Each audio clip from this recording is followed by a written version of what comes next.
Autonomous emergency braking, or AEB, is one type of an active safety system, which is a term that the SAE have neglected to give an acronym for, which I personally think is a tragically missed opportunity. Other active safety systems include tightening seatbelts which brace prior to impact, or lane departure or front collision warnings. These are all systems which are actively monitoring the world around you and either warning you about or acting on these events to improve vehicle safety. Autonomous emergency braking is when a vehicle is equipped with sensors like ultrasonic, vision, LiDAR, or radar, which can then sense the distance of obstacles in front of the car. The AEB is constantly monitoring this distance. If it works out that the speed of the vehicle, the distance of the obstacle in front of you, and your failure to apply the brakes is going to lead to an accident, it slams on the brakes and brings the car to a stop. This is usually not fun, and the results of it will probably be bruising or some minor injuries to the passengers if the vehicle is driving fast. The airbags even go off in some cases, but all of that is way better than an accident. The name autonomous emergency braking makes it seem like it's an autonomous vehicle system, since it has the word autonomous in it, and a lot of the time you'll find them on vehicles with some level of automation.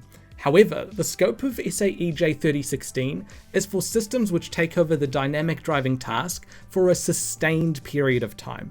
And that's key, since AEB only really takes over the DDT when you're about to get into an accident.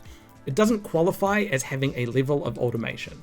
AEB is a great thing to have in your car though. Studies have shown that it reduces the risk of front collisions by 50% or more. It is by far the best active emergency system, both in terms of saving money, in terms of property damage to your and other people's cars, but also saving you and your passengers or vulnerable road users like cyclists and pedestrians from harm.